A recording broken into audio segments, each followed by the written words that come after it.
श्री कृष्ण ने बताए कलयुग के रहस्य। महाभारत हिंदुओं का ही नहीं बल्कि संपूर्ण मानव जाति का ग्रंथ है। इससे प्रत्येक मानव को एक अच्छी शिक्षा और मार्ग मिल सकता है। वर्तमान युग में एक प्रसंग से आज यह प्रसंग उस वक्त का है जबकि पांचों पांडवों को वनवास हो गया था। वनवास जाने से पूर्व पांडवों ने भगवान श्री कृष्ण से कहा कि हे श्री कृष्ण, अभी ये द्वापर का अंत काल चल रहा है। आप हमें बताइए कि आने वाले कलयुग में कलिकाल की चाल या गति कैसी होगी। श्री कृष्ण कहते हैं कि तुम पांचों भाई वन में जाओ और जो कुछ भी दिखे वह आकर मुझे बताओ, मैं तुम्हें उसका प्रभाव बताऊंगा। पांचों भाई वन में चले गए। वन में उन्होंने जो देखा उसको देखकर वे आश्चर्यचकित रह गए। आखिर उन्होंने वन में क्या देखा और श्री कृष्ण ने क्या जवाब दिया, आइए जानते हैं।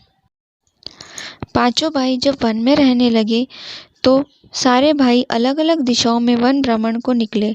युधिष्ठिर भ्रमण पर थे तो उन्होंने एक जगह पर देखा कि किसी हाथी की 2 सूंड है। यह देखकर युधिष्ठिर के आश्चर्य का ठिकाना नहीं रहा। अर्जुन दूसरी दिशा में भ्रमण पर थे। कुछ दूर जंगल में जाने पर उन्होंने जो देखा उसे देखकर वे आश्चर्य में पड़ गए। उन्होंने देखा कि कोई पक्षी है, उसके पंखों पर वेद की ऋचाएं लिखी हुई हैं, पर वह पक्षी मुर्दे का मांस खा रहा है। भीम ने क्या देखा? दोनों भाइयों की तरह भीम भी भ्रमण पर थे। भीम ने जो देखा वह भी आश्चर्यजनक था। उन्होंने देखा कि गाय ने बछड़े को जन्म दिया है। जन्म के बाद वह बछड़े को इतना चाट रही है कि बछड़ा लहूलुहान हो गया।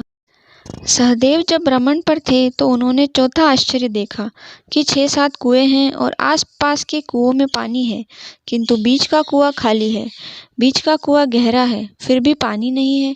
उन्हें यह देखकर घोर आश्चर्य हुआ कि ऐसा कैसे हो सकता है। नकुल भी भ्रमण पर थे और उन्होंने भी एक आश्चर्यजनक घटना देखी। नकुल ने देखा कि एक पहाड़ के ऊपर से एक बड़ी सी शिला लुढ़कती हुई आती है और कितने ही वृक्षों से टकराकर उनको नीचे गिराते हुए आगे बढ़ जाती है। विशालकाय वृक्ष भी उसे रोक नहीं सके। इसके अलावा वह शिला कितनी ही अन्य शिलाओं के साथ टकराई पर फिर भी वह रुकी नहीं। अंत में एक अत्यंत छोटे पौधे का स्पर्श होते ही वह स्थिर हो गई। पांचों भाइयों ने अपने देखे गए दृश्य की चर्चा की और शाम को श्री कृष्ण को अपने अनुभव सुनाए। सबसे पहले युधिष्ठिर ने कहा कि मैंने तो पहली बार 2 सूंड वाला हाथी देखा। यह मेरे लिए बहुत ही आश्चर्यजनक था। तब श्री कृष्ण कहते हैं कि हे धर्मराज, अब तुम कलिकाल की सुनो।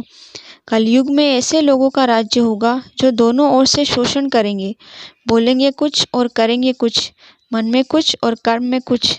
ऐसे ही लोगों का राज्य होगा।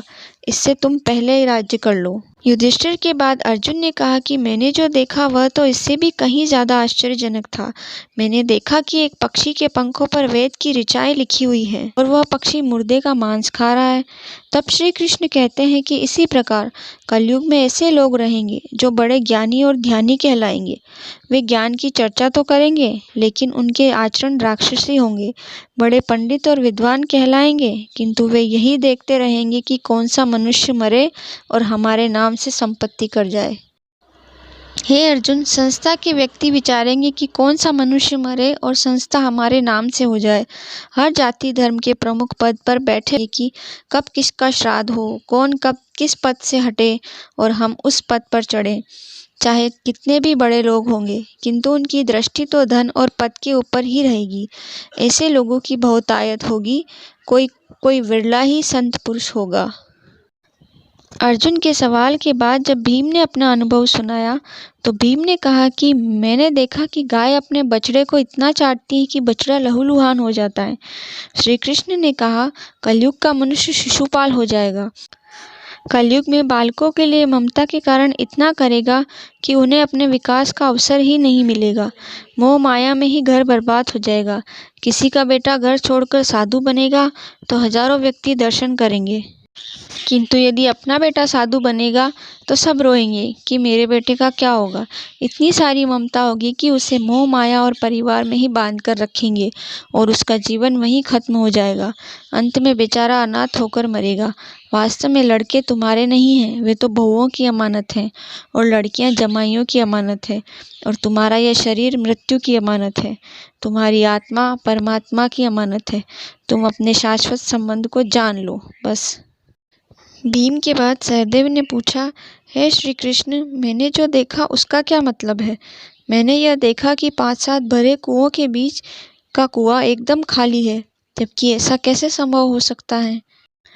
तब श्री कृष्ण कहते हैं कि कलयुग में धनाढ्य लोग लड़की के विवाह में, मकान के उत्सव में, छोटे बड़े उत्सवों में तो लाखों रुपए खर्च कर देंगे, परंतु पड़ोस में ही यदि कोई भूखा प्यासा होगा तो यह नहीं देखेंगे कि उसका पेट भरा है या नहीं। उनका अपना ही सगा भूख से मर जाएगा और वे देखते रहेंगे। व्यसन में पैसे उड़ा देंगे, किंतु किसी को 2 आंसू पोंछने में उनकी रुचि नहीं होगी। कहने का तात्पर्य यह है कि कलयुग में अन्न के भंडार होंगे, लेकिन लोग भूख से मरेंगे। एक ही जगह पर असमानता अपने चरम सीमा पर होगी।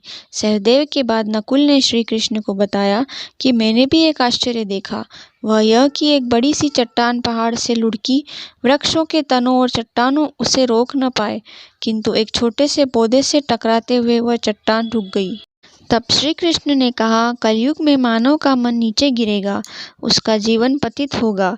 यह पतित जीवन धन की शिलाओं से नहीं रुकेगा, न ही सत्ता के वृक्षों से रुकेगा, किंतु हरि नाम के एक छोटे से पौधे से, हरि कीर्तन के एक छोटे से पौधे से मनुष्य का जीवन पतन होना रुक जाएगा।